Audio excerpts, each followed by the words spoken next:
Hello, Lindsay and Leslie. Welcome to the Life with Love podcast.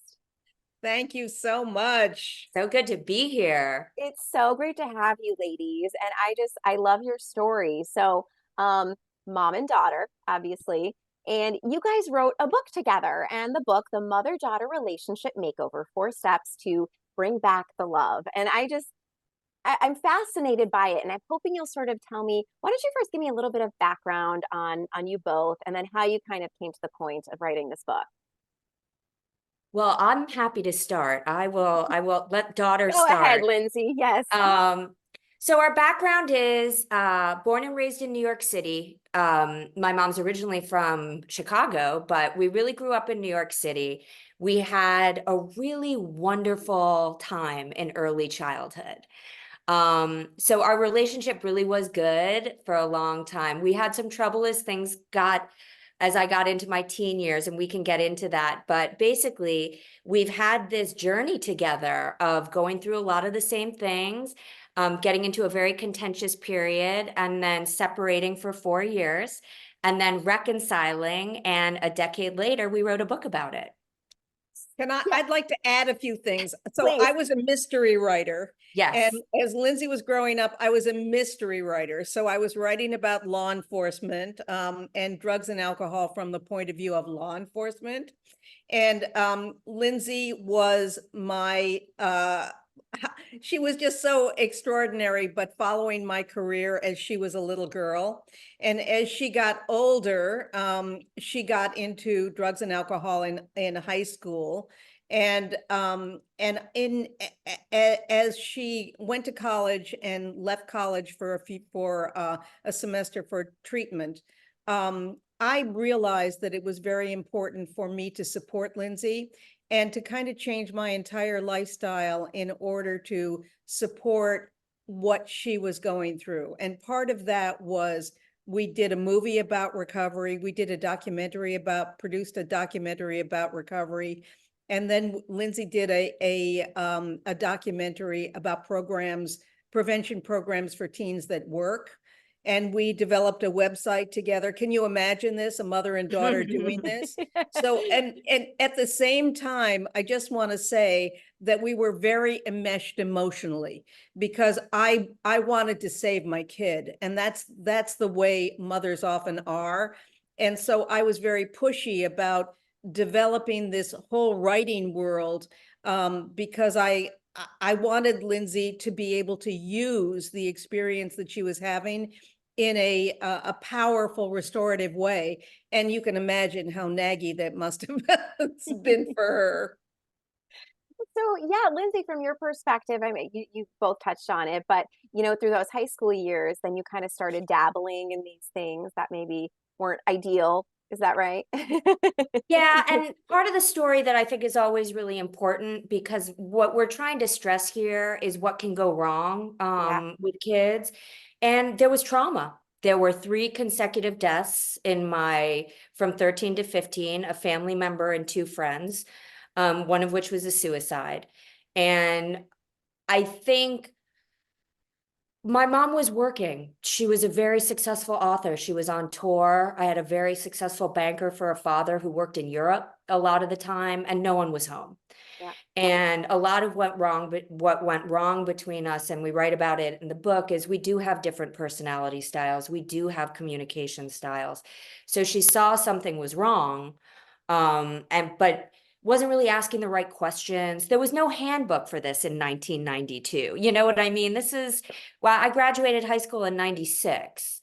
So these things were starting in 94, and we're just not as open about all of it.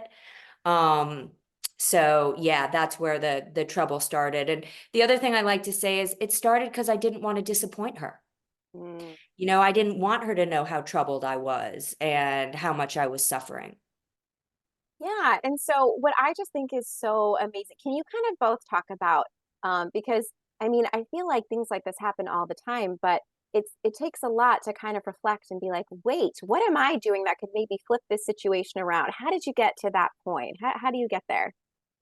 Well, I'm so glad you asked that question because during the time that Lindsay was troubled, and the time that she started turning her life around when she went into recovery, I really felt that I was the healthy one. I was the helper. And I wasn't able to see that I played a part in our conflicts. I wasn't able to see that. And I think that it's very important. One of the things that I think is very important is that moms need to listen to their children.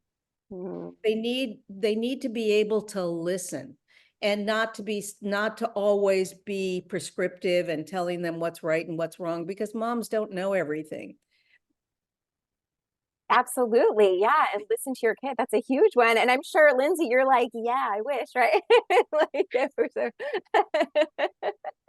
I'm going to stay mum on that No. one. But you know, I will add to this.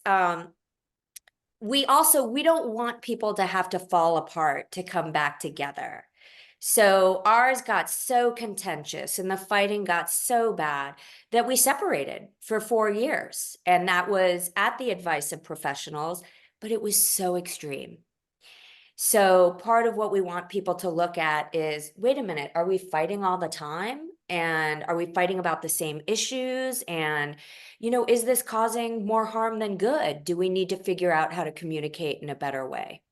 Yeah. And do you remember, Lindsay? I mean, when you headed into recovery, like, do you remember what you were feeling then? Like, what kind of emotions you had? Oh You, gosh. When I had to come clean to the family, it was pure shame. yeah. I had become the one thing they didn't want me to be, a street kid, an addict. My mom used to call me the street rat. And so, yeah, it was to leave Johns Hopkins at 21 on emergency medical leave and be, in that time, one of the only ones I knew who had gone to rehab. Mhm. So, no, it was a very shameful time for me. But she Yeah. handled it well. She really did. Once she knew what the problem was, we were able to get help. Well, and Leslie, do you remember, how did you feel at that time? I was so distressed at how unhealthy Lindsay looked, and I knew what was happening with her at college, and I didn't really know what was wrong. I think one of the things that I've seen from literally hundreds of mothers in the years that we started writing our blog, Reach Out Recovery, is that moms say, I didn't know. I Hmm. didn't know. Now I knew, that when there's something wrong with your kid, they show physical signs, they show emotional signs. They're very angry. They're extremely angry. When Lindsay came clean to me and said, I need to go somewhere, I was able to get on board because it was the first time that I was able to say, okay, this we can deal with. If we're dealing with amorphous, angry, unhealthy, and risky behaviors, it's very difficult for a mom to deal with that because your child is resistant. But when the child, and Lindsay, you were an adult, you were 20, when she was ready to go into recovery, it was time for me to get on board, and it was something I felt I could be helpful finally. And then, yeah, can you talk about then the separation that you guys mentioned earlier? What that, talk more about that period? Yeah, I'll start. So at the time, I was living in a home owned by my mother. I was working for my mother, and she didn't live there anymore, but she had become, I had an early marriage that didn't work out, and I had lived in California. So I'd moved back to New York, Hmm. and essentially what people don't tell you when you get sober is it doesn't fix all of the things that have gone wrong in your life and your relationships. So you're sober, but you don't have the coping tools of drinking, or you got to get better. So we didn't really have the tools at that time. And the person I was working with said, this is not okay. And as a person in recovery, I have to be really careful about my sobriety, my recovery. So, we split up for 4 years. It was the hardest time in my life, no question. It was like losing a limb. Even when we fought, we're best friends. We're super close. We always have been. And maybe that's why the fighting was so painful. So I left New York. I moved to California. I didn't really tell anyone where I was going. And I spent 4 years in recovery programs and therapy, trying to work on myself, because that's what they said to me. Don't worry about her. And that's the point of the book. Don't worry about her. Go work on yourself and we'll see what happened. And truly, after 4 years of treatment and working on myself, I wasn't angry anymore. I just missed my mom. I just wanted to fix it. Wow. I, Go ahead, Liz. go ahead. Sorry. No, you go ahead. I just wanted to say something about the breakup. And we had Uh-oh. we we had produced 2 documentaries together and launched a website. So we had a body of work that we were working on, and the point of our working together was to show that recovery really works, that people can get better, and life can be great. So we had done this body of work. We got some recognition for it, but our relationship wasn't going well. And I think that that's really important to say that, and this might happen in other family businesses as well, when a mom and daughter are working in a business and mom is deciding how much money, what your income should be, what your job title should be. So now Lindsey and I are partners, and we're partners equally in every way. She lives in her place, I live in my place, and we share everything equally. But then when Lindsey was still a very angry young woman, we were not equal at all. I was the mom. She was living in my house. She was Yeah. working for me, and I wasn't giving her the responsibility that she felt she deserved, because I didn't think she was ready for it. So that was serious conflict. And I think that this is probably a very, very common conflict with parents and adult children who are working in the same business. In our case, the addiction recovery was another component of it. So Lindsey took off. She said, I'm done with you. And the heartbreak that a mom feels when a child either in active addiction or in recovery says, I'm done with you. I don't want to see you again. I don't want to hear from you. I don't want anything. It is as if you have lost that child forever. And I know you're a mom, so you can imagine what that must be like. So I think the important thing is that what Lindsey just said, if you've lost your child, and I actually felt pretty much the same way Lindsey did. I didn't care if I didn't see her again, because it was so contentious and so angry between us that it was a relief, in a sense, not to be fighting anymore. Yeah. So I think one of the things that our motivation in writing the book is for moms and daughters to have some kind of understanding about who the other person is, what their communication styles are, where they are in life. I mean, I remember a time when Lindsey was early in recovery, and I just, I said, if she's sober and just working in a t-shirt store, and or she's a waitress, that's success. That looks like success to me. But in Lindsey's head, she wanted to be the person that she thought I wanted her to be. So her motivation was different. And I think it's very important for moms to accept their daughters where they are in life, and not hope that they can be something else or want them to be something else. We say a lot about that. Yes. And it's so important. Yeah. And well, there's so much I want to touch on, but I guess can you recall that conversation? You don't talk for 4 years, and then all of a sudden, you decide, okay, we're going to do that. Do you recall that first conversation coming back together? So it was not a conversation. I have an older brother who played Switzerland very well through most of it. And, and when you have 2 people in the family who are fighting like that, it's really hard for the other members of the family. And we acknowledge that. So, my brother had young children at the time. He still has young children, but he's got more young children. But, and he said, give it a few months. like really wait until you're ready. And we started by emails. And we do guide people on how to reconcile safely. Every situation's different. But no, you should probably not pick up the phone and call someone you haven't spoken to in 4 years when you don't know where they're at. So we did emails. I think there was some sending of cards. We love our dogs. We were sending animal videos back and forth. So we really went about it in a very, we had rules. And even when we got together in person for the first time, we didn't talk about what happened. Mm. I'll say as much as I'm allowed to say, but I am in recovery programs, 12 step, and I was guided.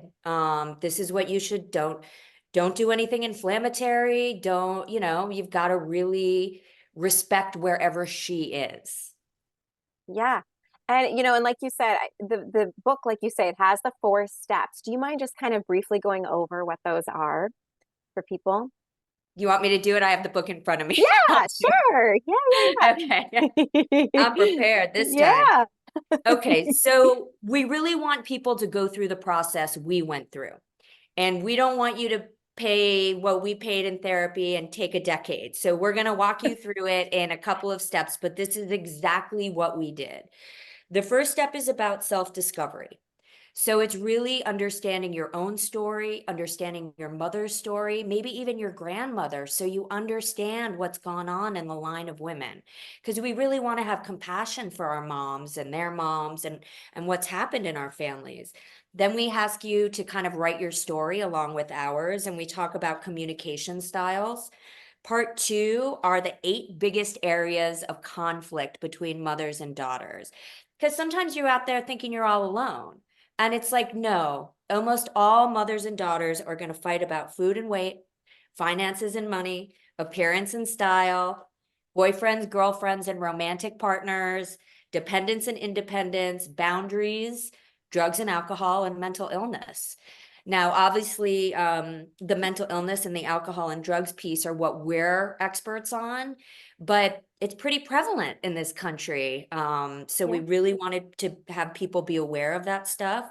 Step 3 is understanding triggers, trauma, and conflict resolution. So my mom is not allowed to tell me what to eat anymore because and she still does it anyway. But that was a kind of a trigger thing for us. Don't eat that. Eat that. Don't eat that. So, and we might be fighting about the same things and not understanding. But if you were traumatized by your weight growing up and this is a trigger issue, then you can say, you know what? I don't want to talk about this stuff. We really need to have a boundary around this issue. And that's different than just screaming at somebody, stop telling me what to do. So, and step 4 is healing and reconciliation. So we're going to walk you through what it takes to go through emotional healing, how you forgive somebody, even if you're not ready to forgive them, and then how to create a healthy lifestyle moving forward, whether your mom's in your life or not. And the thing that I just find so admirable about you both, and I think this is such a good quality in anybody, is just the ability to self-reflect, right? Like, what was my part in this? How did I do that? Especially Leslie, I feel like, uh, don't take this the wrong way, but I feel like the older generation has trouble with that. Like, I A lot feel of like trouble, a lot of a trouble. lot of trouble with it. They Yeah. do. So I'm so impressed. I mean, how were you able to kind of come around? Or is that, it took a while, it sounds like. Yeah. I have to say that the hero in this story is Lindsey. Hmm. Because when Lindsey went into recovery, now I'm a reporter, I'm a journalist. That's what I've been doing all my life. So when Lindsey went into recovery and she had to give up the thing that she loved most in the world, which was partying, partying and drinking and all of that, I went to an AA meeting because I wanted to know what it felt like to give up the thing that you love most in the world. And I also loved alcohol. I have a stop button, but I also enjoyed my daily drink. So, so the first change that Lindsey brought to our family was these 12 steps and giving up something that you love to be healthy. So I went into AA And then Lindsay, and then I was still very angry. I was angry at her. She ruined my life. I couldn't be a novelist anymore because I was too crazy. And often one of the things that we know about people, families with addiction, is that family members often become sicker than the people who are suffering from addiction because they worry, they're in a state of constant trauma, worrying, going from one crisis to another crisis. So Lindsay started getting better and I wasn't. I mean, I was like in a state of rage because she was getting better, but I was still angry. And Lindsay said to me, you need to go into Al-Anon, which is the 12-step program for family members. So I did that. And then Lindsay just started doing yoga and Buddhism and all these other things. And I have to say that her path of recovery led me into a path that I never would have traveled on my own. So I think that a lot of family members, all right, this one goes into recovery, but I'm not giving up my drinks. I'm not giving up my cocktails every day or my martini fueled dinner parties, and I did give that up. And I think that when I said to follow and listen to your child, listen to what you need, because in recovery, they often tell you, well, the family is not responsible. Family doesn't have to change. But the bottom line is, if you want to have a healthy family, you do have to change some of your habits. So I think Lindsay is the hero in our family because she led us all into a new and healthy lifestyle that we probably wouldn't. But you have to have a dysfunctional family in the first place to get to the place that we were. There were a lot of communication problems and other problems in our family, but Lindsay was the one who kind of led us out of it. So that's why I say you need to be able to listen if your child is changing. First of all, you have to listen when your child is getting in trouble. And then you have to be able to listen when your child is coming out. Or if you're a young mother, as you are, Yeah. and here you are, you're a young mother. Do you have parents and in-laws who are telling you how to do things? Every day. What? Every Every day, she day. said. Every day. Yeah. Yeah. So those are important boundaries to kind of understand. How do you walk your own line, be your own person, and still have a healthy relationship with your parents and your in-laws, because they're not you. And times have changed and they may not change. So how do you negotiate having communications and having compassion for them, understanding and love and compassion for them without having to follow every one of their rules? Yeah, and I think that's what I love about your guys' story, because I think people can relate to, I think, little elements at least, if not, several of the things. I think people can relate to a lot of it. And so, for myself, like you're saying, you know, once I started, I've been going to therapy for a while, but once I kind of started working on myself, I was able to come to a place of like, yeah, my mom infuriates me in these ways. But Yeah. now to your point, like once I started working on myself, I was like, okay, I was better able to see her side and where she's coming from and how to Yeah. better handle it. And so then now we get together great. Everything's great and fine. And, we have, boundaries set, and it's good. So I hear what you're saying. I hear what you're saying. Yeah. Well, I think tradition and culture plays a big part in this, because your mother is only telling you things that her mother told her, Yes. and the great grandmother. These traditions go on and they may not be suitable, they may not be appropriate for now, but mom still has the idea of how things should be. Yeah. Yeah, absolutely. And so then tell me about sort of getting this book written together. I mean, was this an easy decision to come to? Like, yeah, let's do it. Or was there sort of like, had to take some time? Oh no, we tried this 15 years ago. It was a different version. So we've known for a long time that this is something that we wanted to do. We wanted to have the family history written. And yeah, here's what's funny. The living with love thing. we wanted to write the book because today we live with more love, and we wanted to show other people how to do that too. And I don't mean to veer off from the question, but I think it's important to note, because of your show and like what you're bringing to the table, one of the things that we saw happening between mothers and daughters, and I mentor a lot of young women, and my mom has spoken with a lot of people, is that anger, that rage. They're not teammates. You know, a lot of mothers and daughters are not acting like teammates. And when you understand and have compassion, like what you were sharing about your own mom, like I understand a lot more about my mom now. Mhm. So if she can't make a decision, I don't get irritated with her. I'll give her some options. And I act more like a teammate instead of pointing a finger and saying, you can't do this. And the writing was the same.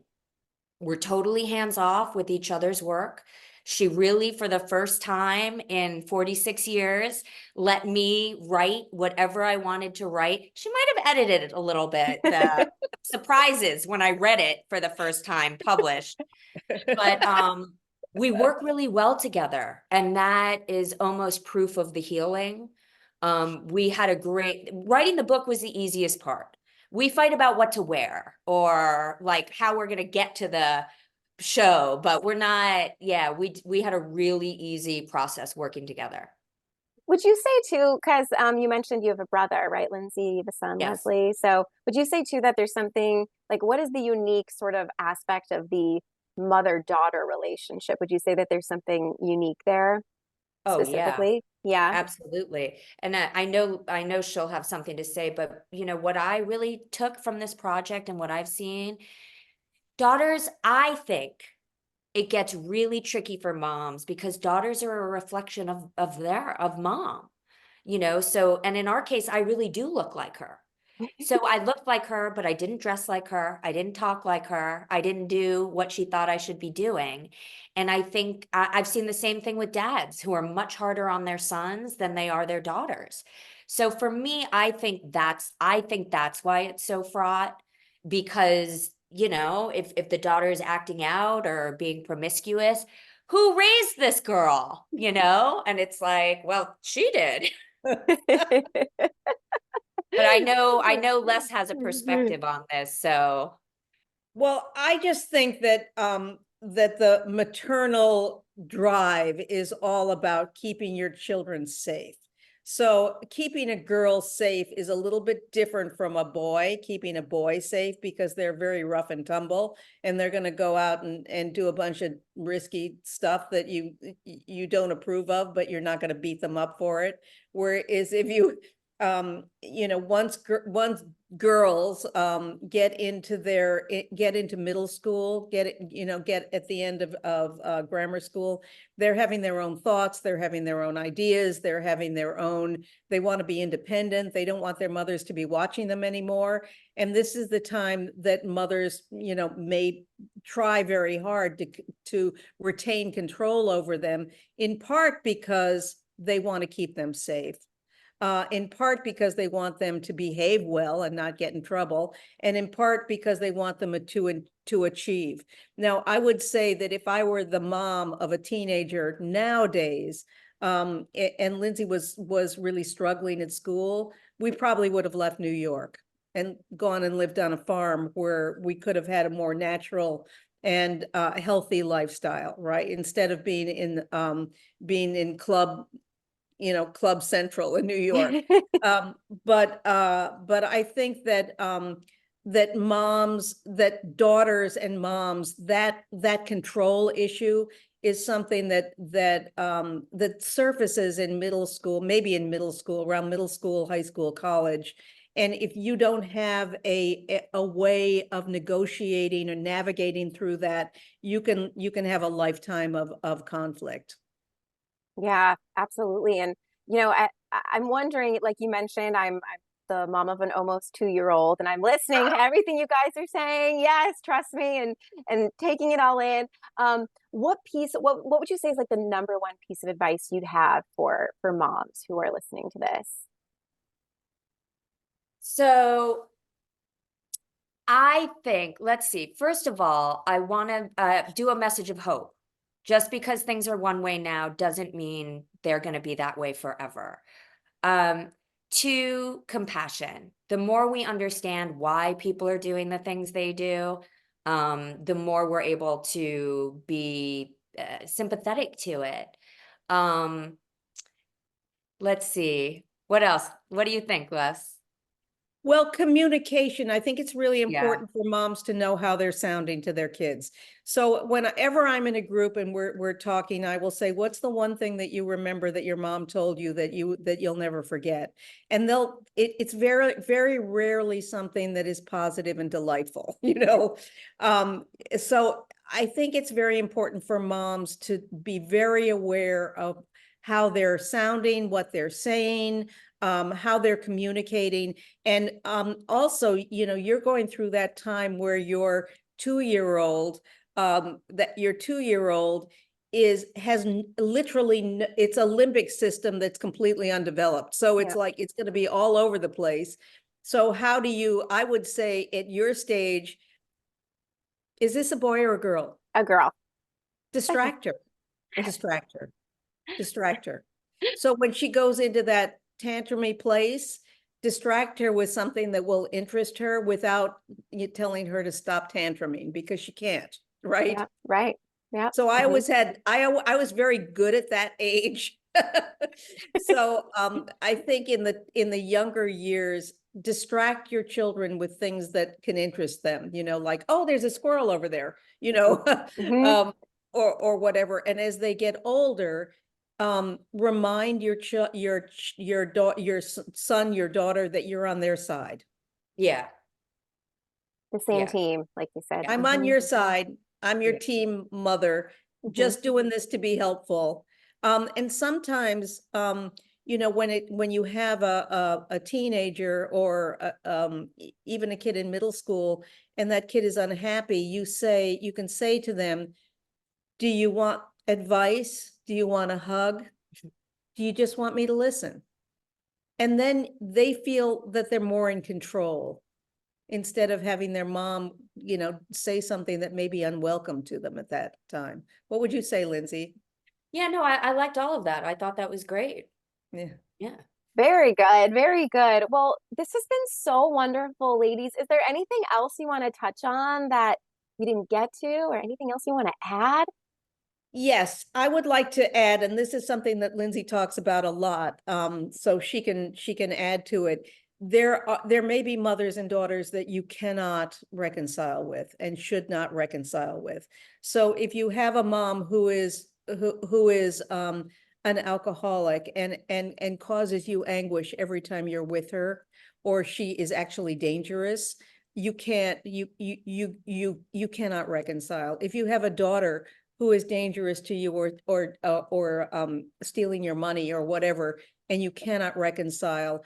The important thing is to discover who you are without that person, and know that you can be all right. You can Yeah. heal and you can be all right, even if you can never see your mother or daughter again. And that's what Lindsay and I both learned, that we can live without each other, but we don't want to, you know? Yeah, I would just add to that that to anyone out there who is really struggling and in a really, really bad place, the goal, the point is to get you better. And don't worry about mom or daughter. They have their own path, they have their own higher power. You know, work on yourself, take care of yourself. And in our case, you know, I didn't even know she was off doing her own work, but she was. So in our case, the universe did, you know, take care of it and we were able to find our way back to each other. But yes, we have all the compassion in the world for the mothers and daughters who are in unsafe situations. And if you do create a recovery lifestyle, you can heal and have a happy life, and you can find other women who can stand in and will give you the kind of love and nurturing that you need. Yes, yes, absolutely. And yeah, why don't you mentioned it earlier, but I know you guys, you have the blog and write the mood. Do you want to touch on some of those other projects so people can, get more if they'd like? Absolutely. So our website is reachoutrecovery.com. We actually have a line of self-help books for people in recovery and looking for mental health solutions. We made a documentary called The Secret World of Recovery, and that is for sale on Amazon and our website, Reach Out Recovery. And the book is The Mother-Daughter Relationship Makeover, 4 Steps to Bring Back the Love. And you can buy it anywhere books are sold. Leslie, do you find it, because like you said, you kind of are like a different type of author early on. Do you find this type of writing, like, is it more therapeutic, or what, do you prefer it, or what do you think? I could no more write a mystery now than I could fly to the moon. I just was, you know, I started life as a journalist at New York Magazine. So I started with nonfiction, and then I started writing novels, and I've written 15 of them. And I loved it. I loved it. It let me, because I was doing research, I was able to go to places I never would have been able to go to, you know, like a reporter, really. But once I got into the recovery world, mental health and recovery, Lindsey and I have written 1,500 original articles about addiction, recovery, wellness, functional families, dysfunctional families. It is just our calling. I mean, it's what we do. And I can't even imagine writing fiction anymore. I want to write about real people and what they're going through. That's amazing. Yeah. And Lindsay, I would imagine you know, because I know mom early on pushed you to write, but it obviously is something that you are passionate about, you'd say now. Yeah, I am my mother after all. Oh, Lindsay, tell Shelley about 100 tips for growing up. Um, Michelle. I go by both, either one. She's Shelley. She's It was Showbiz Shelley. She's Showbiz Shelley. Okay. So yeah, one of our self-help books is 100 Tips for Growing Up. And it started as an Instagram project. In recovery, we have something called 90 meetings in 90 days when you first get sober. It's just a way to keep track of yourself. So it was 90 tips in 90 days. And maybe 2 people wrote in and said, can we find this in one place? And my mom said, yeah, Lindsay's gonna write a book. So I wrote a book for 2 people. But it sold more than 2 copies. Oh, No, great. no, but it's a life skills book that she has a program that she Yes, yes. It's a life skills book, and I have a curriculum around it that I teach. So you if didn't do it anyone for out there only 2 people, Lindsay. is interested in programming for teens' mental health or at-risk communities, we do that. Yes. That's awesome. You ladies are great. This was so nice to have you. And is anything else? I want to make sure we touch on everything that you wanted to. Well, you just look exactly like me Yeah. when I was your age. I'm We're gonna find a flattered. picture and send it to Lindsay to send to you so you can Yes, see I it. would love to see. I would love to Okay. see. That's so funny. I Oh, hope, yes. no, I was just gonna, I want to wish everyone a happy Mother's Day. Yeah. Thank you for bringing And that up. Yes. yeah, it was a Mother's Day release on purpose. If you feel sad on Mother's Day, grab the book and take a read, because the whole point of the book is to help those who are, struggling right now. Yes. And Yes. things don't have to be absolutely terrible. Like, all of us can improve a little bit. Yes. And thank you. I meant to say that at the beginning that, yeah, this is right around Mother's Day. And so I'm so happy to be doing this. It's perfect timing. So I'm glad this worked out. And Yeah. happy Mother's Day to you. Thank Yes. you. Thank you. And happy Mother's Day to you. And gosh, ladies, like I said, it was so great talking to you. And any more plans in the future of books or anything? Or right now, just this is what we're focusing on?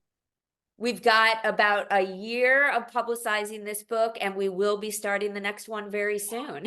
Oh, okay. Maybe we'll Yeah. have to, yeah, we'll have to chat again then. So we'll Yes, see. Oh, yes. exactly. We'd love to. I love it. Well, thank you so much again, Lindsay and Leslie. Thank you very much for being here. It was so great to talk to you. Thank you so Great to much. talk to you. Bye.